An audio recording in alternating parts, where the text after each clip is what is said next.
Salam sejahtera di dalam kasih Tuhan Yesus Kristus. Tanggal 6 Juli 2025, saya akan menyampaikan satu tema, yaitu jejak tapak antikris dan nabi palsu mulai terlihat saat ini.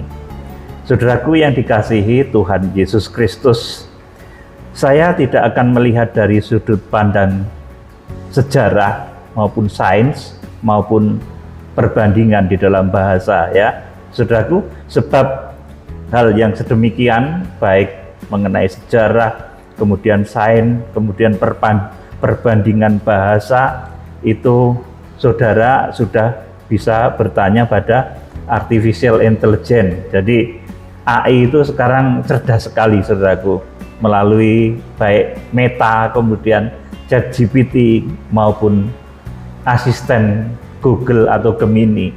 Saudara sudah bisa bertanya tentang sejarah apapun dan itu bisa menerangkan apapun. Bahasa apapun juga bisa, saudaraku, dari bahasa Ibrani, Yunani. Saya bahasa Jawa ngoko alias bahasa Jawa sehari-hari itu langsung diterjemahkan ke dalam bahasa Yunani juga bisa kalau saudara mengaktifkan ChatGPT maupun aplikasi Gemini di perangkat-perangkat saudara. Jadi saya tidak akan menerangkan dari hal yang sedemikian, tetapi saya akan sampaikan tentang pembukaan rahasia firman Tuhan. Saudaraku, jadi tentang sejarah, tentang berbagai macam hal yang detail, kemudian tentang sains, tentang bahasa, itu sudah ada bagiannya sendiri. Bahkan saudaraku, di sini sebagai hamba Tuhan, saya akan mengulas tentang antikris, kemudian nabi palsu, tentang pembukaannya yang tentunya tidak diketahui oleh artificial intelligence. Inilah bagian saya. Saat ini banyak sekali bagian-bagian pekerjaan itu yang sudah bisa digantikan oleh artificial intelligence, saudaraku. Jadi saudara harus mengupdate diri supaya saudara itu bisa memiliki sesuatu yang tidak dimiliki oleh artificial intelligence. Saudara, saya akan mulai saja jejak tapak antikris dan nabi palsu. Ini pada intinya antikris itu akan memalsukan Tuhan Yesus Kristus. Jadi antikris itu memalsukan Tuhan Yesus Kristus. Kemudian nabi palsu itu akan memalsukan pekerjaan Roh Kudus. Yang pertama saya akan menerangkan mengenai antikris dahulu, kemudian nanti sesudah itu akan saya terangkan mengenai nabi palsu. Ini akan saya sampaikan bukan secara detail tetapi secara global. Saya mendapatkan 6 sifat dan karakter dari antikris. Kita akan membaca tentang antikris. Wahyu pasal 13 ayat 1 sampai 10. Saya mohon dibaca Pak Nendra. Wahyu pasal 13 ayat 1 sampai 10. Lalu aku melihat seekor binatang keluar dari dalam laut, bertanduk 10 dan berkepala 7. Di atas tanduk-tanduknya terdapat 10 mahkota, dan pada kepalanya tertulis nama-nama hujat. Ya, saya terangkan sedikit ya. Aku melihat seekor binatang keluar dari dalam laut. Ini mengingatkan peristiwa tentang tenggelamnya Raja Fir'aun. Bahwa antikris itu mewarisi sifat-sifatnya Fir'aun. Puncak kejahatan Fir'aun di akhir zaman itu akan diwujudkan di dalam masa antikris. Yuk dilanjut. Binatang yang kulihat itu serupa dengan macan tutul, dan kakinya seperti kaki beruang, dan mulutnya seperti mulut singa. Terus, dan naga itu memberikan kepadanya kekuatannya, dan tahtanya, dan kekuasaannya yang besar. Ayat 3. Maka tampaklah kepadaku satu dari kepala-kepalanya seperti kena luka yang membahayakan hidupnya, tetapi luka yang membahayakan hidupnya itu sembuh. Seluruh dunia heran lalu mengikut binatang itu. Dan mereka menyembah naga itu karena ia memberikan kekuasaan kepada binatang itu dan menyembah binatang itu Terus sambil berkata, "Siapakah yang sama seperti binatang ini, dan siapakah yang dapat berperang melawan dia?" ayat 5. Dan kepada binatang itu diberikan mulut yang penuh kesombongan dan hujat. Kepadanya diberikan juga kuasa untuk melakukannya 42 bulan lamanya. Terus Lalu ia membuka mulutnya untuk menghujat Allah, menghujat namanya dan kemah kediamannya, dan semua mereka yang diam di sorga. Dan Terus? ia diperkenankan untuk berperang melawan orang-orang kudus dan untuk mengalahkan mereka. Dan kepadanya diberikan kuasa atas setiap suku dan umat dan bahasa dan bangsa. Terus Dan semua orang yang diam di atas bumi akan menyembahnya, yaitu setiap orang yang namanya tidak tertulis sejak dunia dijadikan di dalam kitab kehidupan dari anak domba yang telah disembelih. Terus Barang siapa bertelinga, hendaklah ia mendengar. Barang siapa ditentukan untuk ditawan, ia akan ditawan.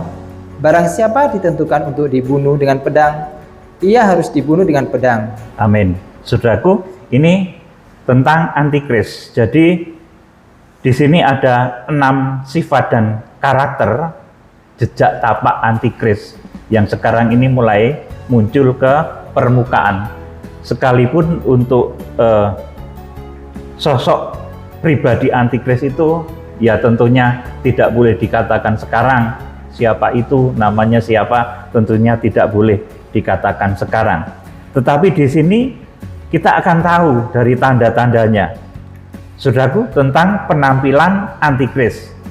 Yang pertama, ini penampilan antikris. Ini Wahyu pasal 13 ayat 1 dan 2. Ini dikatakan, lalu aku melihat seekor binatang keluar dari dalam laut, bertanduk 10 dan berkepala 7, dan di atas tanduknya terdapat 10 mahkota, dan pada kepalanya tertulis nama hujat. Binatang yang telah kulihat itu serupa dengan macan tutul, dan kakinya seperti kaki beruang, dan mulutnya seperti mulut singa, dan naga itu memberikan kepadanya kekuatannya dan tahtanya dan kekuasaannya yang besar. Ini tentang penampilannya. Dilanjut dengan kitab Nabi Daniel, Pak Nendra, Daniel pasal 9 ayat yang ke-27. Raja itu akan membuat perjanjian itu menjadi berat bagi banyak orang selama 1 kali 7 masa. Pada pertengahan 7 masa itu, ia akan menghentikan korban sembelihan dan korban santapan, dan di atas sayap kekejian akan datang yang membinasakan, sampai pemusnahan yang telah ditetapkan menimpa yang membinasakan itu. Ya, jadi antikris itu nanti disebut yang membinasakan, disebut pembinasa keji. Jadi si pembinasa keji itu muncul pada pertengahan 7 tahun terakhir atau 3,5 tahun sebelum Tuhan Yesus Kristus datang. Saudaraku, kita juga akan membaca 2 Tesalonika 2 ayat 3-8. Ini ayat-ayat dulu ya, dibaca coba Pak Nindra. Janganlah kamu memberi dirimu disesatkan orang dengan cara yang bagaimanapun juga. Sebab sebelum hari itu haruslah datang dahulu murtad, dan haruslah dinyatakan dahulu manusia durhaka yang harus binasa, yaitu lawan yang meninggikan diri di atas segala yang disebut atau yang disembah sebagai Allah. Bahkan ia duduk di bait Allah dan mau menyatakan diri sebagai Allah. Tidakkah kamu ingat bahwa hal itu telah kerap kali kukatakan kepadamu ketika aku masih bersama-sama dengan kamu? Terus? Dan sekarang kamu tahu apa yang menahan dia, sehingga ia baru akan menyatakan diri pada waktu yang telah ditentukan baginya. Karena secara rahasia, kedurhakaan telah mulai bekerja, tetapi sekarang masih ada yang menahan. Kalau yang menahannya itu telah disingkirkan, pada waktu itulah si pendurhaka baru akan menyatakan dirinya. Tetapi Tuhan Yesus akan membunuhnya dengan nafas mulutnya dan akan memusnahkannya kalau ia datang kembali. Amin. Saudara, jadi ini penampilan antikris. Antikris itu memiliki penampilan yang pertama, dia muncul dari dalam laut, mengingatkan kita kepada kejahatan Fir'aun. Nah, antikris ini adalah puncak dari kejahatan Fir'aun di akhir zaman, akan masuk di dalam diri antikris, pemimpin dunia juga, saudaraku, dan memiliki kekuatan-kekuatan yang besar. Kemudian dia juga memalsukan Tuhan Yesus Kristus. Kalau Tuhan Yesus Kristus itu tampil sebagai raja, hamba, anak manusia dan anak Allah, digambarkan di dalam kitab Wahyu pasal 4 ayat yang ke-7, itu dia tampil laksana singa, kemudian laksana lembu, kemudian seperti muka manusia, dan seperti burung nasar yang sedang terbang. Itu makhluk di dalam bait suci Allah, yang di dalam arti rohaninya menunjuk kepada penampilan Tuhan Yesus Kristus melalui 4 Injil. Saudara, Wahyu pasal yang keempat ayat yang ke-7 ditulis demikian. Jadi kalau Tuhan Yesus Kristus dia tampil sebagai raja, hamba, anak manusia dan anak Allah, tetapi antikris ini penampilannya semuanya sadis, saudaraku, merupakan kombinasi dari binatang-binatang yang sangat brutal. Di sini digambarkan binatang yang kulihat itu serupa dengan macan tutul. Nah, ini kan ganas, ya, sulit menjinakkan macan tutul itu. Dan kakinya seperti kaki beruang, dan mulutnya seperti mulut singa, dan naga itu memberikan kepadanya kekuatannya. Jadi ada 4 binatang yang merupakan gambaran dari antikris, perpaduan 4 binatang, di mana yang pertama disebut macan tutul, kemudian beruang, singa, dan naga. Beda kalau Tuhan Yesus Kristus dia tampil sebagai raja, itu digambarkan laksana singa, kemudian sebagai hamba itu seperti anak lembu, kemudian sebagai anak manusia itu muka manusia di dalam Wahyu pasal 4 ayat yang ke-7, kemudian sebagai anak Allah itu seperti burung nasar yang sedang terbang. Jadi penampilannya sudah berbeda. Saudara, nanti di akhir zaman akan ada pemimpin-pemimpin dunia, kalau itu belum antikris tetapi sudah mewarisi sifat-sifat antikris, maka dia akan memiliki sifat yang kejam. Jadi kalau saudara mungkin melihat sesuatu yang dikatakan mirip dengan Tuhan Yesus Kristus, mungkin wajahnya, mungkin rambutnya, saudaraku, mungkin fotonya, saudaraku, mirip dengan yang dikatakan sebagai Tuhan Yesus, tetapi perilakunya ganas, garang, tidak ada kerendahan hati, tidak ada kekudusan. Saudaraku, ini ciri dari pemimpin yang hatinya disusupi oleh kuasa kegelapan, oleh jejak tapak antikris tadi. Jadi pemimpin-pemimpin dunia yang di dalam langkah-langkah hidupnya itu ditandai dengan keganasan, tanpa kerendahan hati, tanpa empati sebagai anak manusia, tanpa kekudusan seperti anak Allah, maka bisa disimpulkan bahwa itu adalah orang-orang yang mulai dikuasai oleh roh antikris.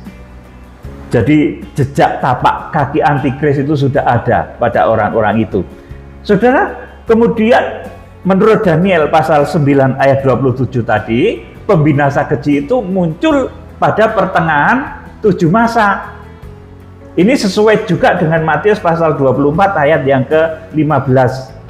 Kemudian di dalam kitab Wahyu pasal 13 ayat yang ke-5, Wahyu pasal 12 ayat yang ke-6, ayat yang ke-14, kemudian kitab Wahyu pasal 11 ayat 1 dan 2, itu dikatakan bahwa masa antikris itu 3,5 tahun atau 42 bulan atau 1260 hari, atau pertengahan dari 7 masa. Saudaraku, jadi masa antikris itu 3,5 tahun.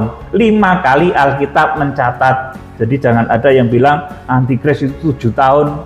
Salah, saudaraku. Masa antikris itu 3,5 tahun. Dan antikris itu memiliki sifat yang begitu garang, meskipun dia pemimpin dunia, dia memiliki kekuasaan yang besar, mungkin perawakannya, penampilannya seperti mirip-mirip Tuhan Yesus, Saudara, nanti kalau ternyata saudara melihat pemimpin kejam, tetapi wajahnya, saudaraku, seperti yang di foto-foto itu, seperti yang di patung-patung itu, bagaimana? Saudara, apa tidak terkejut, saudara? Ini alangkah berbahayanya di akhir zaman. Makanya berulang-ulang saya sampaikan, kalau antikris itu akan memalsukan Tuhan Yesus Kristus. Saudaraku, antikris itu juga memiliki kecenderungan untuk diberhalakan, suka diberhalakan, menyatakan diri sebagai Allah dan duduk di bait Allah. Coba dibaca ulang ya, 2 Tesalonika 2 ayat yang ketiga mulai. 2 Tesalonika 2 ayat 3 mulai. Janganlah kamu memberi dirimu disesatkan orang dengan cara yang bagaimanapun juga.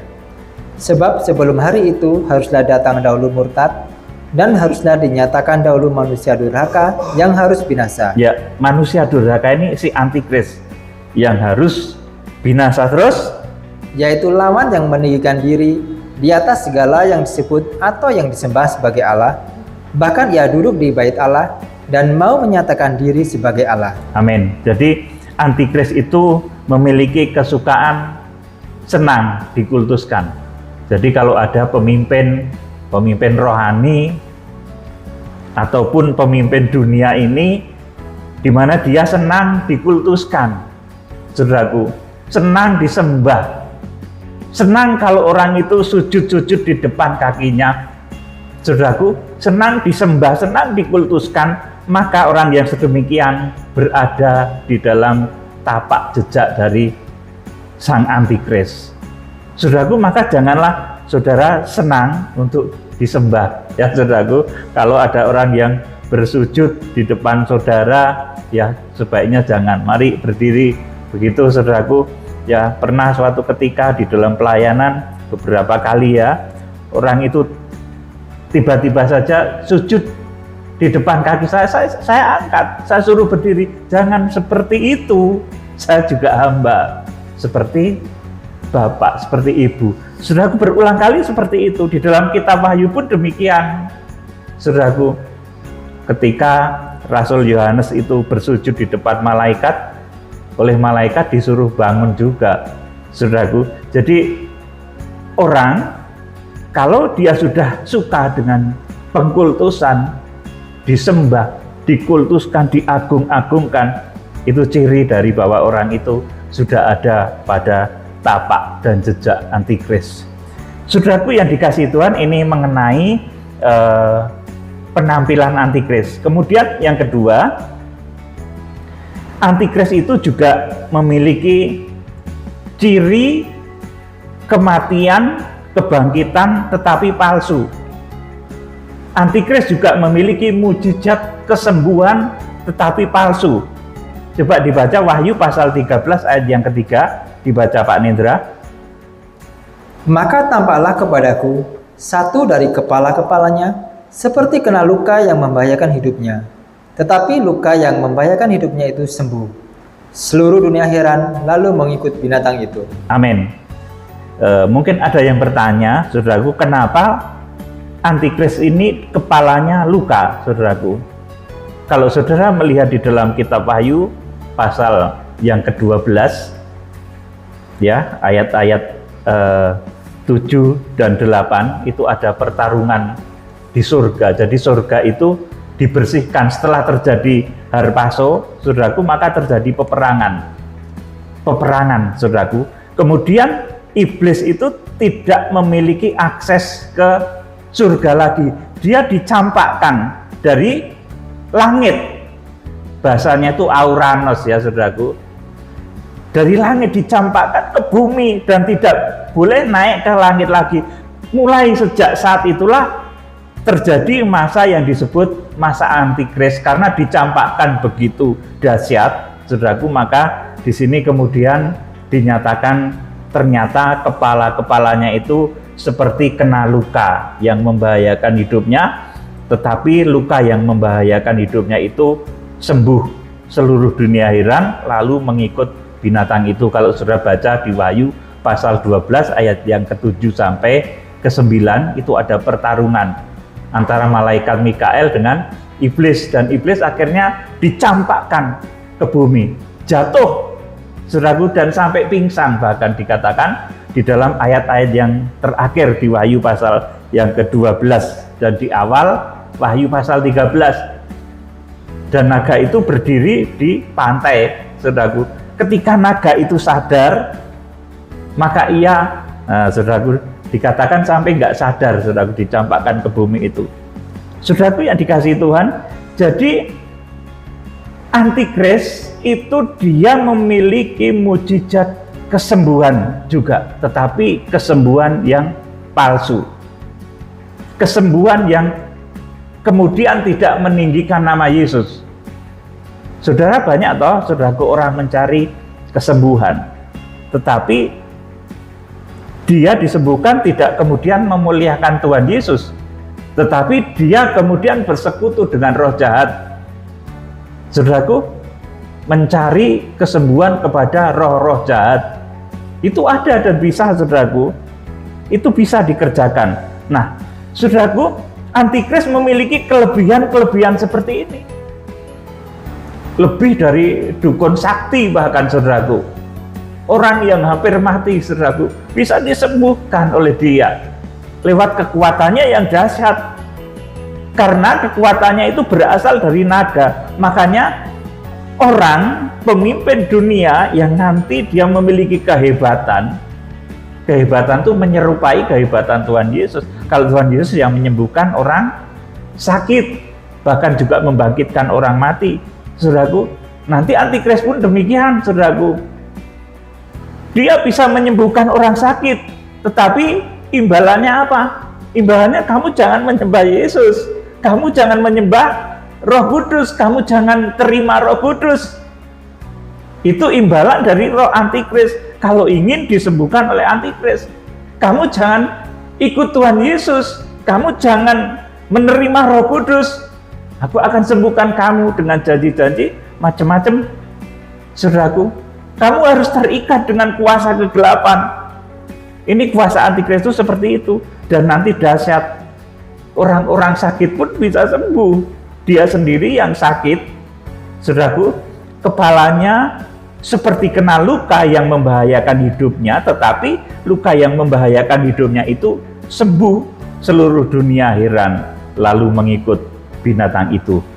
Saudaraku, jadi antikris itu ada seperti mujizat keanehan saja, bukan mujizat ya, seperti mujizat kesembuhan juga. Ada seperti kebangkitan palsu juga. Saudaraku, kalau Tuhan Yesus bangkitnya asli. Bangkit asli itu gimana, saudaraku? Ya seperti tubuh kebangkitan Tuhan Yesus itu. Bisa bertemu murid-murid, banyak saksinya, bisa dipegang, saudaraku. Ketika Thomas yang nggak percaya itu harus mencucukkan tangannya di lubang paku Tuhan Yesus, maka itu bisa disentuh. Ketika Tuhan Yesus bersama murid-muridnya, dia makan ikan, makan roti, maka yang dimakan itu habis. Tidak seperti sajian-sajian yang di dunia ini yang disajikan kepada arwah ataupun kepada kuasa kegelapan.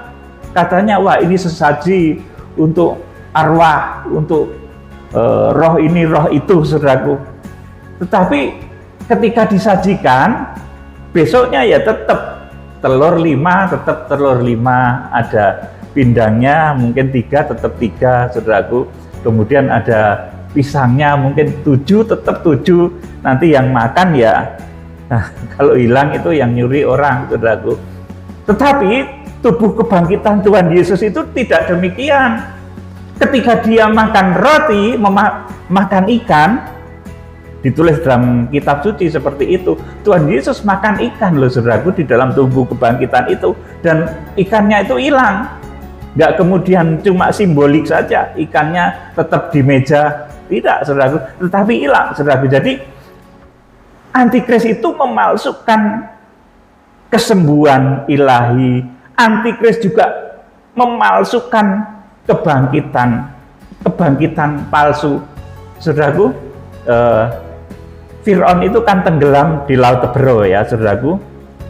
Jadi dia Antikris itu merupakan bangkitnya Fir'aun di akhir zaman yang memalsukan berbagai macam kedahsyatan yang dahulu dimiliki oleh Fir'aun. Kemudian Antikris itu juga akan mendewa-dewakan iblis yang menjelma menjadi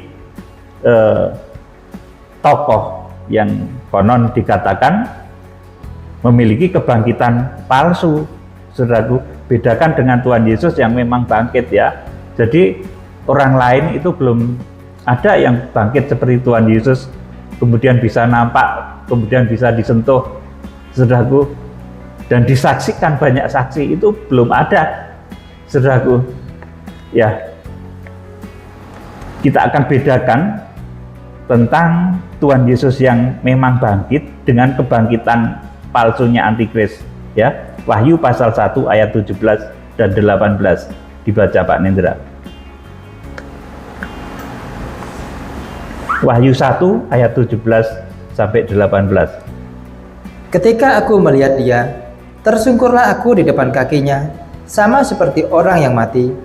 Tetapi ia meletakkan tangan kanannya di atasku lalu berkata, "Jangan takut, aku adalah yang awal dan yang akhir, dan yang hidup. Aku telah mati, namun lihatlah, aku hidup sampai selama-lamanya, dan aku memegang segala kunci maut dan kerajaan maut." Amin. Saudaraku, jadi ini Tuhan Yesus. Tuhan Yesus itu memang sudah mati, kemudian dia sudah bangkit, dan kebangkitannya nyata. Bisa disentuh, bisa diraba, bisa makan bersama. Saudaraku, nah tubuh kebangkitan itu juga dahsyat, saudaraku. Bisa menghilang, saudaraku. Saat ini berada di sini, lusa mungkin berada di, bukan lusa, tidak hitungan menit, saudaraku, bisa sudah berada di Medan, bisa berada di Papua, bisa berada di Israel, di Yerusalem. Saudaraku, tubuh kebangkitan itu sedemikian, tetapi bisa disentuh, dan banyak saksi yang melihatnya. Dan kalau dikasih sajian, dikasih makanan, itu betul-betul makanan itu habis, saudaraku. Lain dengan sajian-sajian yang kita kenal selama ini, disajikan di bawah pepohonan, disajikan untuk arwah, untuk roh, saudaraku, itu nggak berkurang. Rata-rata seperti itu. Menyajikan telur 5 biji di piring, ya tetap 5 biji. Kalau Tuhan Yesus yang ada di dalam tubuh kebangkitan itu dikasih ikan, ya dimakan, ikannya habis, saudaraku. Nah, Tuhan Yesus di dalam kebangkitannya, ia menunjukkan bahwa dia memang betul-betul bangkit, kemudian hidup, dan dia berkata, "Jangan takut, aku adalah yang awal dan yang akhir, dan yang hidup. Aku telah mati, namun lihatlah, aku hidup." Tuhan mengaku, aku telah mati, namun lihatlah, aku hidup sampai selama-lamanya, dan aku memegang segala kunci maut dan kerajaan maut. Jadi memegang Thanatos dan Hades ya, saudaraku. Kemudian Antikris itu juga pengikutnya banyak, saudaraku. Jadi kalau urusan pengikut, saudara jangan sedikit-sedikit menghakimi, wah itu pengikutnya sedikit, itu pasti nggak benar, saudaraku. Justru Antikris itu nanti pengikutnya banyak banget, saudaraku. Di akhir zaman, bahkan orang-orang yang tertinggal yang bukan pengikut Antikris itu pun mayoritas di antara orang-orang Kristen. Halaman itu paling luas dari bagian bait suci Allah, 5.000 hasta persegi. Kalau ruang kudus cuma beberapa ratus hasta persegi saja, tetapi pelataran itu paling luas. Jadi mengenai jumlah pengikut, saudara, itu jangan mudah tertipu ya. Wah itu pengikutnya banyak, itu pasti yang paling benar. Belum tentu, saudaraku, belum tentu. Karena Antikris ini pengikutnya juga banyak, saudaraku, amat sangat banyak, bahkan mayoritas dari penduduk bumi nantinya. Saudaraku, yang dikatakan oleh Alkitab ini bahwa maka tampaklah kepadaku suatu tanda dari satu dari kepala-kepala seperti kena luka yang membahayakan hidupnya, tetapi luka yang membahayakan hidupnya itu sembuh. Seluruh dunia heran lalu mengikuti binatang itu. Artinya antikris itu pengikutnya banyak. Jadi saudara kalau berbakti, saudara bersekutu, saudara jangan terpancang, saudara jangan tertipu oleh banyaknya yang hadir. Boleh yang hadir itu sedikit tetapi emas, saudaraku. Ada yang datang itu banyak sekali tapi rumput halaman. Saudaraku, maka saya berulang kali, saat ini bukan saatnya lagi kita berebut domba, kita berebut rumput, saudaraku, sebab rumput itu makanannya domba. Dan domba itu tidak bisa masuk ruang kudus maupun ruang maha kudus.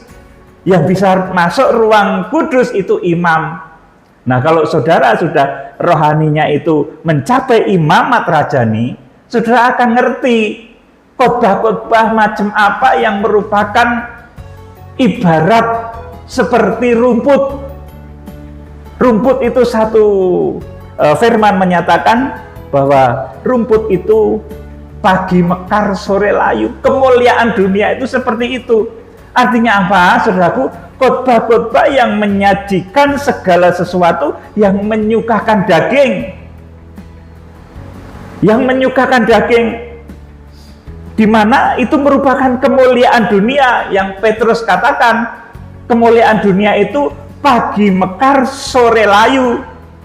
Saudaraku, jadi kita ini harus bertumbuh imannya menjadi imamat rajani. Kalau saudara imam, tentu saudara rohaninya sudah naik, saudara bukan lagi seperti domba yang di pelataran, tetapi saudara sudah imam. Kalau imam itu makanannya roti, saudaraku, roti di bait suci, dan juga saudaraku daging. Kalau saudara membaca dalam kitab imamat itu ada bagian imam itu paha, kemudian dada, ya, dari binatang-binatang yang dipersembahkan. Kemudian roti sajian itu juga menjadi bagian dari imam-imam, saudaraku. Makanya Tuhan Yesus Kristus katakan kepada orang yang mulai dewasa rohaninya, akulah roti yang turun dari surga, bukan akulah rumput yang turun dari surga. Artinya apa tuh, saudaraku? Tuhan Yesus itu kekal. Kalau orang itu dewasa rohani, dia akan lebih menyukai kekekalan. Dulu Tuhan tidak ngomong akulah rumput yang turun dari surga. Kenapa? Karena rumput itu pagi mekar, sore layu, saudaraku. Itu kemegahan dunia. Nah, yang dijanjikan oleh Injil, yang dijanjikan oleh orang-orang yang dewasa, oleh imamat rajani, itu adalah roti yang turun dari surga. Jadi saya tidak memusingkan lagi urusan rumput, ya. Apalagi rebutan domba itu sudah bukan zamannya lagi, saudaraku. Sekarang saatnya kita maju, kita naik iman kita menjadi imamat rajani yang makanannya bukan rumput lagi, tetapi roti yang ada di dalam bait suci. Roti itu menunjuk apa? Firman yang keras, firman yang menegur, firman yang menyucikan. Kalau rumput itu ya yang gergeran gitu, saudaraku. Hiburan-hiburan duniawi yang membuat ketawa-ketawa. Saya dulu waktu awal-awal melayani, saya pikir pendeta yang hebat itu pendeta yang sering bikin jemaat ketawa-ketawa begitu, saudaraku. Terhibur sejenak, saudaraku. Ternyata bukan. Tuhan Yesus itu malah jarang melawak, saudaraku. Kalau saudara belajar dari keempat Injil, Tuhan Yesus itu sangat jarang melucu.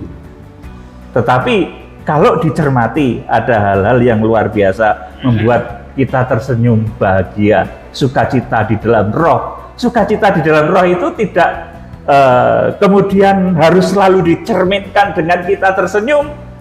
Saudaraku, sukacita di dalam roh itu tidak selalu kita cerminkan dengan kita tersenyum, kita tertawa.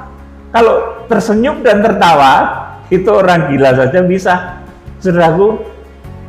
Tetapi, saudaraku, orang yang memiliki sukacita di dalam roh, itu dia akan memiliki satu kestabilan emosi, tidak lagi mudah marah, tidak lagi mudah membenci, iri, cemburu, dan lain sebagainya.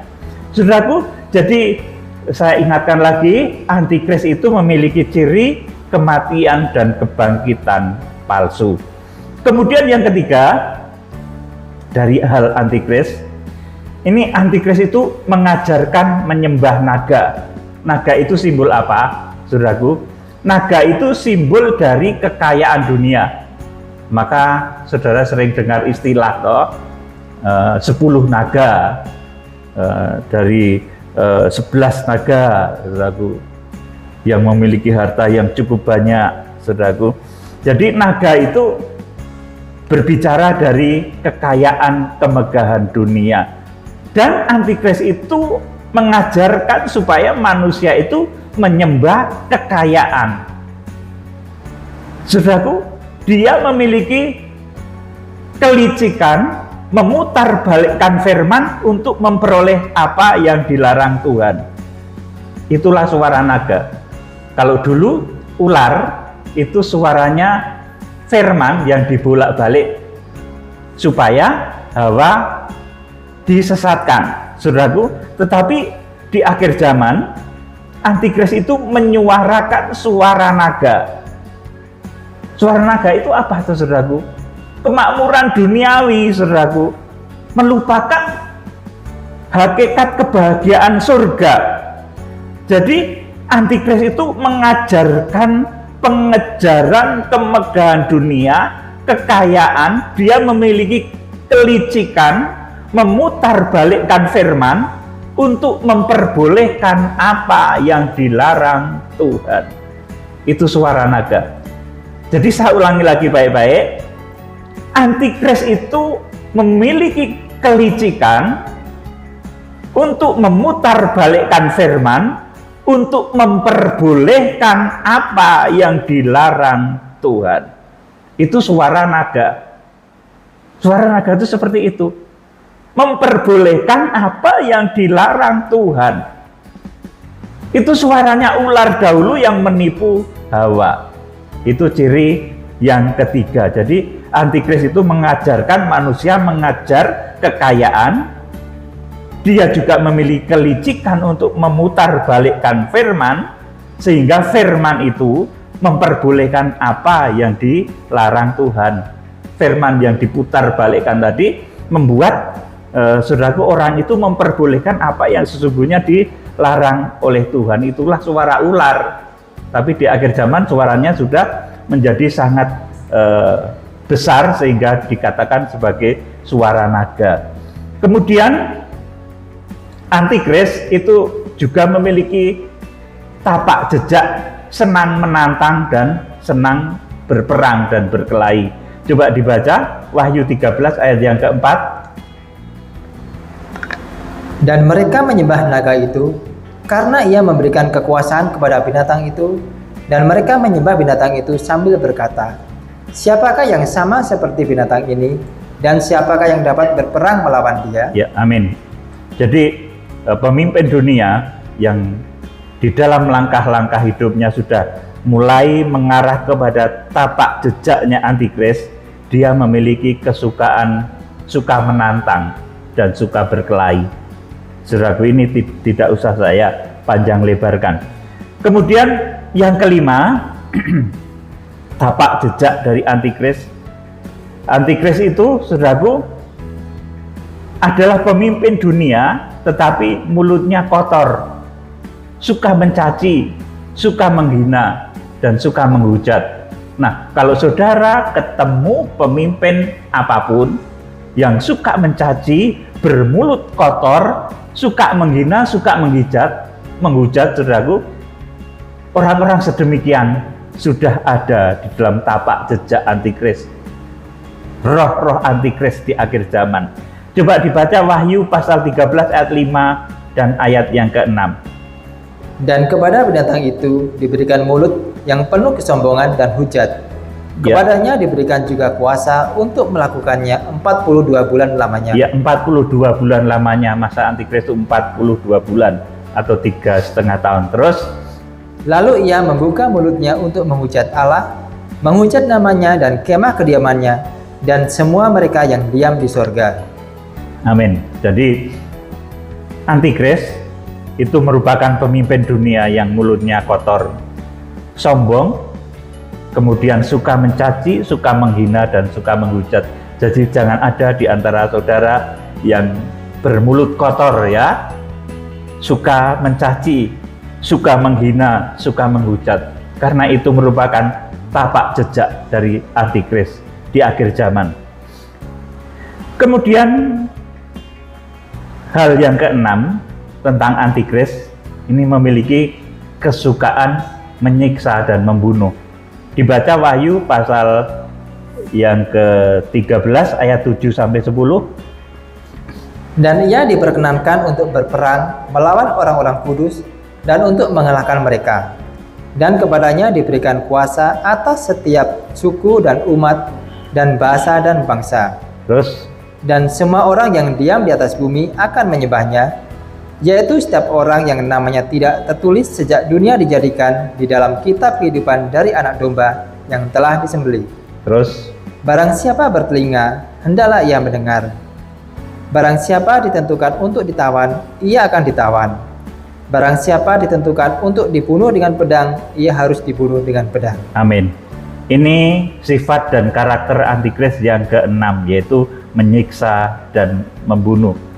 Jadi pemimpin dunia yang memiliki karakter suka menyiksa, suka membunuh, saudaraku, ini sudah memiliki tapak jejak dari roh Antikris di akhir zaman. Jadi ada 6 ya tadi yang saya cermati dari ayat-ayat Wahyu pasal yang ke-13 ayat 1 sampai yang ke-10, yaitu yang pertama penampilan Antikris yang memalsukan Tuhan Yesus Kristus.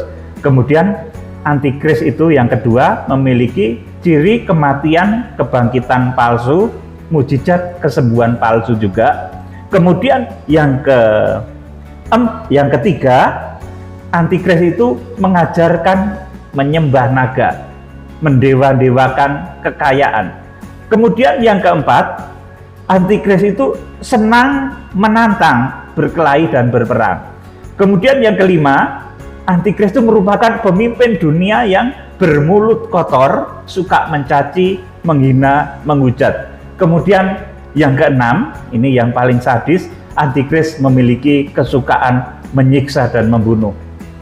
Saudaraku yang dikasihi Tuhan, biasanya orang yang suka menghujat itu mulutnya kotor, dan kalau mulutnya kotor biasanya juga suka menyiksa, bahkan juga membunuh. Saudaraku yang dikasihi Tuhan, ini tentang Antikris. Kemudian tentang nabi palsu, ini jejak tapak dari nabi palsu. Kita akan membaca di dalam kitab Wahyu pasal 13 ayat 11 sampai 18. Dibaca dulu Pak Nendra. Dan aku melihat seekor binatang lain keluar dari dalam bumi, Ya. dan bertanduk dua sama seperti anak domba, dan ia berbicara seperti seekor naga. Terus, Dan seluruh kuasa binatang yang pertama itu dijalankannya di depan matanya. Ia menyebabkan seluruh bumi dan semua penghuninya menyembah binatang pertama, yang luka parahnya telah sembuh. Dan ia mengadakan tanda-tanda yang dahsyat, bahkan ia menurunkan api dari langit ke bumi di depan mata semua orang. terus, Ia menyesatkan mereka yang diam di bumi dengan tanda-tanda yang telah diberikan kepadanya untuk dilakukannya di depan mata binatang itu. Dan ia menyuruh mereka yang diam di bumi supaya mereka mendirikan patung untuk menghormati binatang yang luka oleh pedang, namun yang tetap hidup itu. dan kepadanya diberikan kuasa untuk memberikan nyawa kepada patung binatang itu. Sehingga patung binatang itu berbicara juga dan bertindak begitu rupa, sehingga semua orang yang tidak menyembah patung binatang itu dibunuh. Terus, Dan ia menyebabkan sehingga kepada semua orang, kecil atau besar, kaya atau miskin, merdeka atau hamba, diberi tanda pada tangan kanannya atau pada dahinya. terus, Dan tidak seorang pun yang dapat membeli atau menjual selain daripada mereka yang memakai tanda itu, yaitu nama binatang itu atau bilangan namanya. terus, Yang penting di sini ialah hikmat. Barang siapa yang bijaksana, baiklah ia menghitung bilangan binatang itu, karena bilangan itu adalah bilangan seorang manusia, dan bilangannya ialah 666. ya amin. Ini tentang nabi palsu. Nabi palsu memiliki beberapa karakter ya. Saya catat di sini ada 4 karakter penting yang harus kita ketahui. Yang pertama, saudaraku, nabi palsu itu dikatakan keluar dari dalam bumi dan kerasukan iblis. Ini Wahyu pasal 13 ayat 11, saudaraku. Saudara simak baik-baik. Wahyu pasal 13 ayat yang ke-11, dan aku melihat seekor binatang lain keluar dari dalam bumi. Nanti artinya apa saya terangkan. Bertanduk 2 sama seperti anak domba, dan ia berbicara seperti seekor naga. Ini kerasukan, saudaraku. Kerasukan Lucifer, kerasukan iblis. Manusia yang badannya itu kerasukan iblis, suaranya jadi suara ular. Saudaraku, ini adalah arus nabi palsu di akhir zaman yang harus diwaspadai. Muncul dari dalam tanah itu artinya apa? Muncul dari dalam bumi itu artinya apa? Ajaran yang berasal dari dunia orang mati. Saudaraku, ajaran dari orang yang dirasuki oleh iblis yang bersuara naga tadi. Saudaraku, kita akan membaca di dalam 1 Samuel nanti ya. Saudaraku, 1 Samuel itu dikisahkan ada sesuatu yang ilahi muncul dari dalam bumi. Itu iblis yang menyamar sebagai arwahnya Samuel. Saudaraku, iblis yang menyamar sebagai arwahnya Samuel itu muncul dari dalam bumi. Artinya satu pengajaran yang muncul dari dunia orang mati. Itu yang dibawa oleh nabi palsu di akhir zaman. Saudaraku. Kemudian yang kedua, saudaraku, ajaran yang dibawa oleh nabi palsu akhir zaman itu adalah suara dari naga yang masuk di dalam diri seseorang. Di sini digambarkan tampilnya seperti domba, tapi suaranya naga. Kayaknya itu pelayan Tuhan, kayaknya pelayan Tuhan. Tetapi yang dikatakan itu suara lain, suara naga, bukan suara Roh Kudus. Ini, saudaraku, coba kita akan membaca di dalam 1 Samuel 28 ayat 12 sampai 14. 1 Samuel 28 ayat 12 sampai 14. Ketika perempuan itu melihat Samuel, berteriaklah ia dengan suara nyaring. Lalu perempuan itu berkata kepada Saul demikian, "Mengapa engkau menipu aku? Engkau sendirilah Saul." Lalu berbicaralah raja kepadanya, "Janganlah takut, tetapi apakah yang kau lihat?" Perempuan itu menjawab Saul, "Aku melihat sesuatu yang ilahi muncul dari dalam bumi." Iya, aku melihat sesuatu yang ilahi muncul dari dalam bumi. Ini seperti nabi palsu. Saudaraku, suara dari dunia orang mati. Ini yang diajarkan oleh nabi-nabi palsu akhir zaman. Yang nanti akan membuat manusia itu porak-poranda, moralnya jatuh dan lain sebagainya. Jadi ajaran yang keluar dari dalam bumi, dari dunia orang mati, seperti yang dilihat pada 1 Samuel 28 ayat yang ke-12 sampai 14. Lanjut. Kemudian bertanyalah ia kepada perempuan itu, "Bagaimana rupanya?" Terus? Jawabnya, "Ada seorang tua muncul berselubungkan jubah." Maka taulah Saul bahwa itulah Samuel. Lalu berlututlah ia dengan mukanya sampai ke tanah untuk sujud menyembah. Amin. Keliru sudah, saudaraku. Jadi yang keluar dari dalam bumi tadi disembah oleh Saul. Saudaraku, kuasa kegelapan iblis yang menyamar sebagai arwah, sebagai Samuel yang muncul dari dalam bumi, itu kemudian mau disembah. Kemudian Saul sujud sampai ke tanah, menyembah arwah. Saudaraku, ini yang diajarkan oleh nabi palsu di akhir zaman. Meskipun itu mengambil rupa arwahnya orang suci, arwahnya Rasul Petrus, mungkin Rasul Paulus, Rasul Yohanes, saudaraku. Tetapi ini belum masanya untuk mereka itu, saudaraku, dibangkitkan di akhir zaman pada sangkakala terakhir. Jadi kalau ada sesuatu yang muncul dari dalam bumi, saudaraku, itu adalah ajaran dari dunia orang mati, dan itu adalah arusnya nabi palsu. Selain itu juga nabi palsu itu memiliki ciri seperti domba yang bersuara naga, seperti orang kesurupan. Domba kan suaranya embek, saudaraku. Domba itu ya suaranya embek gitu. Tapi enggak, ini suaranya wak wak wak wak gitu, saudaraku. Orang kesurupan tuh gitu. Dia laki-laki tapi sedang kesurupan perempuan. Jadi kayak orang banci, saudaraku. Saudaraku, begitu. Jadi nabi palsu itu mengajarkan segala sesuatu, saudaraku, yang disuarakan oleh roh lain. Bukan suaranya domba, tapi suara naga. Saudaraku, dia juga muncul dari dalam bumi. Artinya apa?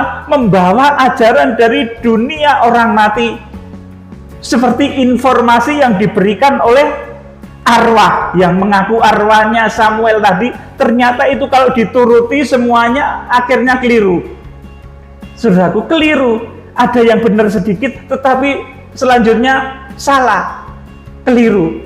Saudaraku, demikian iblis itu kalau mau menyesatkan orang, seperti ketika ular itu menyesatkan Hawa, yang dipakai itu firman, tetapi ujungnya keliru. Saudara bisa cermati ketika di 1 Samuel 28 ini, nanti saudara baca secara utuh ya. Di sana nanti apa yang dikatakan kuasa kegelapan yang muncul dari dalam bumi seperti sesuatu yang ilahi, ajaran dari orang mati. Ini ada yang seolah-olah benar, tetapi pada akhirnya keliru. Sudah bisa cermati nanti. Saudaraku yang dikasihi Tuhan Yesus Kristus, ini yang pertama ya. Jadi nabi palsu itu memiliki ajaran, saudaraku, ajaran dari dunia orang mati, dari dalam bumi. Kemudian yang kedua, nabi palsu juga memiliki ajaran suara lain. Artinya kalau dia itu domba, suaranya adalah naga. Artinya dirasuk, kerasukan, fenomena kerasukan. Saudaraku yang dikasihi Tuhan Yesus Kristus, ternyata ini adalah roh dari nabi palsu di akhir zaman. Saudara, kemudian selain nabi palsu itu mengajarkan ajaran yang berasal dari dunia orang mati, mengajarkan ajaran orang yang dirasuk roh lain, saudaraku, maka nabi palsu itu yang kedua ini mengajarkan pengkultusan, pemberhalaan terhadap tokoh, pemberhalaan terhadap seseorang. Ayat yang ke-12 dari Wahyu 13 dibaca. Dan seluruh kuasa binatang yang pertama itu dijalankannya di depan matanya. Ia menyebabkan seluruh bumi dan semua penghuninya menyembah binatang yang pertama, yang luka parahnya telah sembuh. Amin. Jadi nabi palsu itu mengajarkan pemberhalaan. Semua orang disuruh menyembah antikris dan patungnya. Saudaraku, nanti di akhir zaman akan ada patung antikris itu. Dahulu zaman Daniel itu ada patung Nebukadnezar yang harus disembah, dan Daniel, kemudian Sadrah, Mesah, Abednego itu orang-orang yang menolak menyembah itu. Saudaraku, jadi saudaraku, nabi palsu itu mengajarkan pengkultusan, pemberhalaan terhadap seseorang. Nah, ini enggak benar, saudaraku. Meskipun saudara punya idola, punya tokoh, punya pemimpin, tetapi kalau kemudian itu saudara kultuskan, itu sesuatu yang salah dan menyalahi kebenaran firman Tuhan. Dahulu saudaraku, ada riwayat penyembahan lembu emas.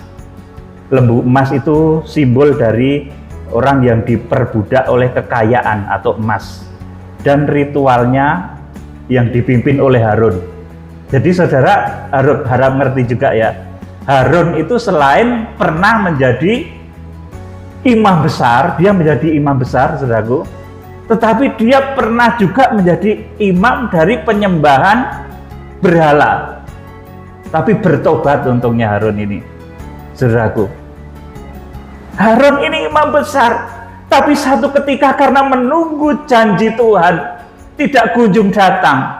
Kitab Wahyu rakyat digenapi tak genapi dewe. Saudaraku, gitu saudaraku, gawe lembu emas sendiri, bikin lembu emas sendiri, bikin sesembahan sendiri, yang asalnya dari alam maut, dari dunia orang mati, yang asalnya dari Hades, yang asalnya dari roh lain. Saudaraku, jadi nabi palsu itu juga mengajarkan, saudaraku, penyembahan berhala. Saudaraku, dulu, jadi ini saya beritahu saudara, imam besar Harun itu dulu pernah menjadi imam besar berhala juga ketika membuat patung lembu emas, ya saudaraku. Jadi ada riwayat penyembahan lembu emas. Lembu emas itu simbol dari orang yang diperbudak oleh emas atau kekayaan. Dan penyembahan yang salah, ritualnya, ibadah yang salah itu ritualnya kacau, dan itu dipimpin Harun loh saudaraku. Harun imam besar ini, bukan Harun yang lain ini, Harun imam besar betul. Pernah keliru, saudaraku, tapi puji Tuhan Harun ini bertobat. Kita akan membaca di dalam kitab Keluaran pasal 32. Kitab Keluaran pasal 32 ayat 1 sampai 7 dulu dibaca Pak Nendra. Keluaran 32 ayat 1 sampai 7. Ketika bangsa itu melihat bahwa Musa mengundur-undurkan turun dari gunung itu, maka berkumpullah mereka mengerumuni Harun dan berkata kepadanya, "Mari, buatlah untuk kami Allah yang akan berjalan di depan kami, sebab Musa ini orang yang telah memimpin kami keluar dari tanah Mesir. Kami tidak tahu apa yang telah terjadi dengan dia." Amin. Saudara, kadang begitu saudaraku. Ini katanya kegerakan, tapi yang memimpin kegerakan kok malah belum ada kabar-kabarnya. Ini gimana? Katanya mau seminar lagi di Israel. Ya saudara, kita sedang menunggu untuk seminar itu. Sabar ya, jangan bikin lembu emas sendiri. Sabar, ada waktu Tuhan untuk pertobatan bangsa Israel, untuk kegenapan pertobatan bangsa Israel, di mana kita akan dipakai oleh Tuhan melawat bangsa Israel, dan terjadi pemeteraian secara luar biasa. 144.000 suku keturunan Israel. Ada orang itu yang bersungut-sungut, ya seperti bangsa Israel dan juga Harun, saudaraku. Ini bersungut-sungut sampai mereka membuat sendiri. Wes, kalau gitu, wah ini nggak ada kabar-kabar dari Pak Peter ini, saya tak bikin acara sendiri saja. Kemudian bernubuat sendiri, saudaraku, yang tidak sesuai dengan Alkitab tentunya, saudaraku. Jadi orang yang tidak sabar, tidak tahan, dikatakan di sini, ketika bangsa itu melihat bahwa Musa mengundur-undurkan turun dari gunung, lah saya itu sedang tanya, kapan Tuhan ini sebaiknya seminar ke bangsa Israel ini kok malah perang? Saya sedang bertanya seperti itu. Tuhan, kapan ini? Dananya juga masih terkumpul mungkin baru 10%, saudaraku, yang untuk dianggarkan ke sana itu. Saudaraku, ini bagaimana? Saudaraku, sedang bergumul itu, sabar dikit gitu loh saudaraku. Jangan terus ngomong, ini kan tinggal 9 bulan lagi toh Pak Pendeta. Oh, nanti dulu, kita tunggu dulu pertobatan bangsa Israel sampai Israel itu dimeteraikan, baru itu menjadi tanda dekatnya masa antikris, Kalau nanti saudara mendengar tanda bahwa di Israel terjadi pertobatan massal, 144.000 orang dimeteraikan dari bangsa Israel, dan itu berita valid, bukan berita hoak, saudara patut untuk berkata demikian, bahwa pengangkatan itu sudah dekat. Tapi kalau berita yang belum jelas konfirmasinya, jangan buru-buru dipercaya juga, saudaraku. Jadi waktu itu bangsa Israel dan juga Harun itu nggak sabar, entang cepet-cepet gitu loh. Satu kadang ditanya juga demikian, ini kan berarti tinggal aduh, saya diem, saudaraku. Terus ayat yang selanjutnya tadi sampai di mana? Ayat kedua, ya. Lalu berkatalah Harun kepada mereka, tanggalkanlah anting-anting emas yang ada pada telinga istrimu, anakmu laki-laki dan perempuan, dan bawalah semuanya kepadaku. Stop dulu. Ayat mulai ayat 1 supaya jelas. Tadi ada yang kepotong separuh ayat. Terus. Ketika bangsa itu melihat bahwa Musa mengundur-undurkan turun dari gunung itu, maka berkumpullah mereka mengerumuni Harun dan berkata kepadanya, ya. Mari, buatlah untuk kami Allah yang akan berjalan di depan kami, sebab Musa ini orang yang telah memimpin kami keluar dari tanah Mesir. Kami tidak tahu apa yang telah terjadi dengan dia. Iya, terus? Lalu berkatalah Harun kepada mereka, tanggalkanlah anting-anting emas yang ada pada telinga istrimu, anakmu laki-laki dan perempuan, dan bawalah semuanya kepadaku. Terus? Lalu seluruh bangsa itu menanggalkan anting-anting emas yang ada pada telinga mereka dan membawanya kepada Harun. Terus? Diterimanya itu dari tangan mereka, dibentuknya dengan pahat, dan dibuatnyalah daripadanya anak lembu tuangan. Kemudian berkatalah mereka, hai Israel, inilah Allahmu yang telah menuntun engkau keluar dari tanah Mesir. 5. Ketika Harun melihat itu, didirikannya mezbah di depan anak lembu itu. Berserulah Harun katanya, besok hari raya bagi Tuhan. Terus 6. Dan keesokan harinya pagi-pagi, maka mereka mempersembahkan korban bakaran dan korban keselamatan. Sesudah itu duduklah bangsa itu untuk makan dan minum. Kemudian bangunlah mereka dan bersukaria. Terus?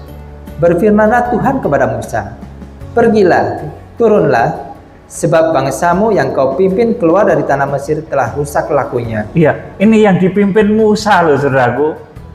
Bangsa yang dipimpin Musa itu bisa rusak lakunya. Ibadahnya kacau. Itu karena apa?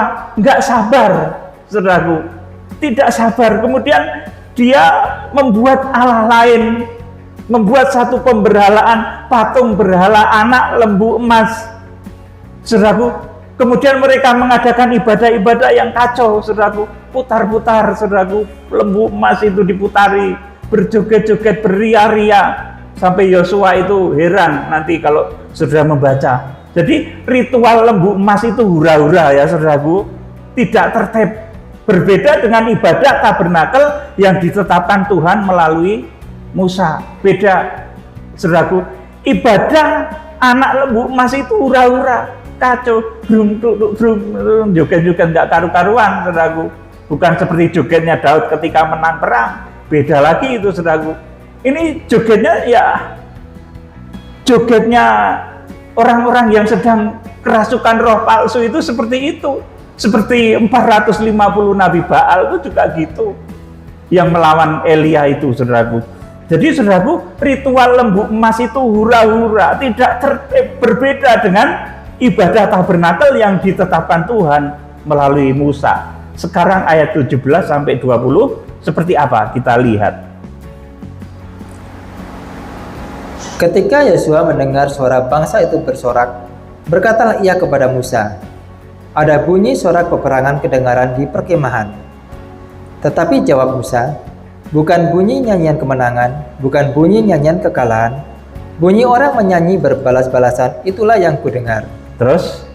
Dan ketika ia dekat ke perkemahan itu dan melihat anak lembu dan melihat orang menari-nari, maka bangkitlah amarah Musa. Terus? Dilemparkannya lah kedua loh itu dari tangannya dan dipecahkannya pada kaki gunung itu. Terus? Sesudah itu diambilnyalah anak lembu yang dibuat mereka itu, dibakarnya dengan api dan digilingnya sampai halus.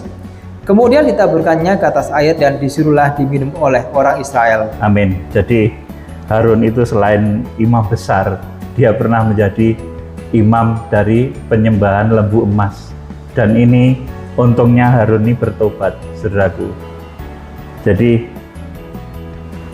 arus penyesatan itu bahkan menyinggung orang-orang pada ring satunya Nabi Musa, Harun, saudaraku. Tapi untung masih ada Yosua juga, saudaraku. Yosua mengira itu apa, ibadahnya kok kacau, tidak seperti ketika dipimpin Musa, tertib. Itu ibadah yang dibikin oleh Harun karena menunggu Musa lama, saudaraku, begitu lama, akhirnya bikin ibadah yang kacau, sudah kacau banget ibadahnya. Ya sudah persis juga dengan penyembahan Nabi Baal yang dibantai oleh Elia itu, berjoget-joget mengelilingi mezbah, saudaraku. Sepertinya benar padahal itu keliru. Saudaraku, jadi ini yang kedua, nabi palsu itu mengajarkan pengkultusan, pemberhalaan terhadap seseorang. Saudaraku, kemudian yang ketiga, nabi palsu itu membangkitkan spirit atau roh asing, yaitu spirit kekayaan, dan menciptakan pemberhalaan terhadap kekayaan yang nanti akan menggunakan simbol, nama, dan wajah seperti patung antikris. Yuk kita baca Wahyu 13 ayat 13 sampai 14. Dan ia mengadakan tanda-tanda yang dahsyat, bahkan ia menurunkan api dari langit ke bumi di depan mata semua orang. Ya, ini spirit lain, di mana manusia harus mencintai uang, manusia harus mencintai roh naga itu, saudaraku, roh antikris yang berkuasa atas kekayaan di dunia ini. Terus ayat 14, ia menyesatkan mereka yang diam di bumi dengan tanda-tanda yang telah diberikan kepadanya untuk dilakukannya di depan mata binatang itu, dan ia menyuruh mereka yang diam di bumi supaya mereka mendirikan patung untuk menghormati binatang yang luka oleh pedang namun yang tetap hidup itu. Amin. Jadi kemudian nabi palsu itu menyuruh manusia membuat patung. Ya, saudaraku, ya pertamanya harus dikatakan di sini supaya mereka mendirikan patung untuk menghormati binatang. Ya, seperti sekarang sudah ada untuk menghormati, dibikinlah patung, saudaraku.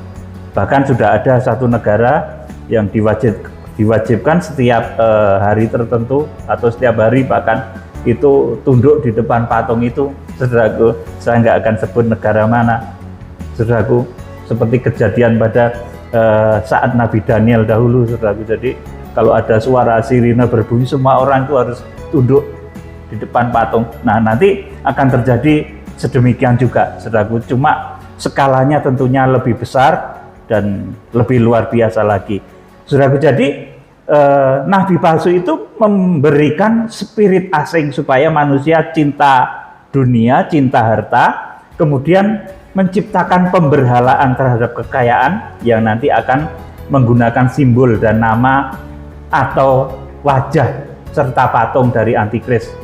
Ya, jadi nanti patung antikris itu terang-terangan, saudaraku. Bentuknya siapa, wajahnya siapa, itu nanti terang-terangan pada 3,5 tahun terakhir. Pada 42 bulan terakhir itu sudah terang nanti, saudaraku.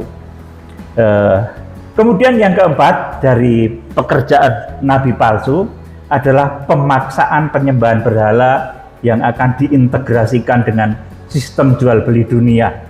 Ini terjadi untuk semua manusia di bumi secara internasional dan diberlakukan serentak karena pelaksanaannya dibatasi oleh jam dan waktu.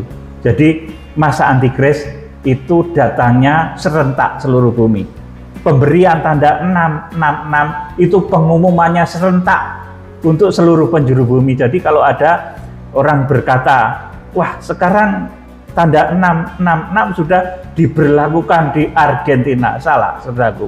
Nanti bukan seperti itu. Akan ada pengumuman massal dari seluruh penjuru dunia bahwa mulai hari sekian, tanggal sekian, bulan sekian, tahun sekian, semua orang harus mengenakan satu tanda yang disebut karagma atau 666. Apapun wujudnya, saya tidak akan mengatakan saat ini karena orang bisa berspekulasi macam-macam dan menimbulkan kesalahan. Kita baca Wahyu pasal 13 ayat 15 sampai 18 ya. Dan kepadanya diberikan kuasa untuk memberikan nyawa kepada patung binatang itu, sehingga patung binatang itu berbicara juga dan bertindak begitu rupa, sehingga semua orang yang tidak menyembah patung binatang itu dibunuh. Amin. Kalau Tuhan Yesus membangkitkan orang mati, ya. Kalau nabi palsu, saudaraku, ini memberi nyawa kepada patung, saudaraku. Yuk perhatikan ayat 16. Dan ia menyebabkan sehingga kepada semua orang, kecil atau besar, kaya atau miskin, merdeka atau hamba, diberi tanda pada tangan kanannya atau pada dahinya. Dan tidak seorang pun yang dapat membeli atau menjual selain daripada mereka yang memakai tanda itu, yaitu nama binatang itu atau bilangan namanya. Terus yang penting di sini ialah hikmat. Barang siapa yang bijaksana, baiklah ia menghitung bilangan binatang itu, karena bilangan itu adalah bilangan seorang manusia, dan bilangannya ialah 666. ya. Amin. Jadi nabi palsu itu akan mengadakan pemaksaan penyembahan berhala yang akan diintegrasikan dengan sistem jual beli dunia, entah bentuknya nanti seperti apa. Dan ini terjadi untuk semua manusia di bumi secara internasional dan diberlakukan secara serentak karena pelaksanaannya dibatasi oleh jam, hari, dan waktu. Jadi beberapa hal ini merupakan tapak jejak antikris dan nabi palsu yang mulai sekarang harus kita cermati. Kalau kita menjadi orang-orang yang mencapai rohani terukur, maka kita tidak akan masuk di masa ini. Kita akan diungsikan, Wahyu 12 ayat 6, atau bahkan kita akan langsung dibawa kepada Allah dan ke tahtanya atau harpaso, Wahyu pasal yang ke-12 ayat yang ke-5. Kiranya Tuhan Yesus Kristus memberkati.